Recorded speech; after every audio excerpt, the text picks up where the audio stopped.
তো পরীক্ষায় বারবার ফেল করতে করতে টুডে আই বিকাম অ্যাকচুয়াল বারবার। বাবা, ভালো রেজাল্ট করে তোমার মুখ উজ্জ্বল করতে পারলাম না, কিন্তু আই প্রমিস ইউ এরকম একটা হেয়ার স্টাইল দিয়ে আমি লোকের মাথা উজ্জ্বল করে দিব। আর আজকে আমার একটা দরকারি কথা আছে। পালাই বিয়ে করছি বলে আমার কটু কথা কেউ একদম কবা না, সেখানে আমার দিনগুলো এখনো 16 বয়সী রূপসী হয়ে আছে। তো আজকে আমি ব্লকে গিয়েছিলাম ফক্তায় আমার মদিরা সমতুল্য চা পান করার জন্য। দিন আমার মুখের দিকে তাকিয়ে বলছে, কি ব্যাপার লিপস্টিক পরনি কেন?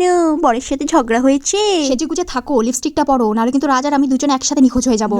বরকে নিয়ে রিস্ক একদম না হিলেনে কা। আর এটা হচ্ছে আমার হুসনেহারা দিন, but I call her Hasina. কথায় কথায় একদিন দিনকে বলেছিলাম আমার না হাঁসের ডিম খেতে খুব ভালো লাগে। মা, আজকে ক্যান্টিনে গিয়ে দেখছি স্পেশালি আমার জন্য হাঁসের ডিম রান্না করা হচ্ছে এবং তার সাথে এক বোতল মেয়োনিজও আছে। আর দিন তার সাথে আরো একটা কথা, হাঁসের ডিম এখন অতীত, আমার এখন ঘোড়ার ডিম খেতে খুব ভালো লাগে। একদিন রান্না করে খাইও প্লিজ। রাজল ক্যান্টিনে আমার যে দিনগুলো থাকে, এরা গরিব দুঃখী অসহায় মানুষদের প্রতি খুব সহানুভূতিশীল। সেই জন্যই তো আমি যাওয়ার সাথে সাথে চায়ের কাপটা এগিয়ে দেয়। আর আজকে আমি নিজেকে নিয়ে আরো একটা জিনিস ডিসকভার করলাম, সেটা হচ্ছে আমার চেহারার সাথে সাথে নজরটাও খারাপ। দিন আগে গিয়েই বলেছিলাম ফুলগুলো কি সুন্দর লাগছে দেখতে, আজ গিয়ে দেখছি ফুলগুলোর এই অবস্থা। বাই দ্য ওয়ে, তুমিও কিন্তু দেখতে খুব সুন্দর।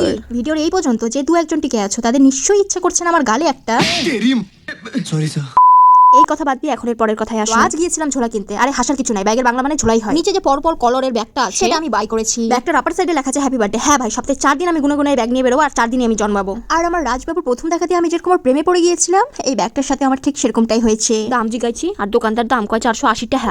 মরো, দাম শুনে একটু খুঁটরে খুঁটরে দেখতে লাগলাম কোথাও আবার সোনা হীরার কাজ করা আছে কিনা।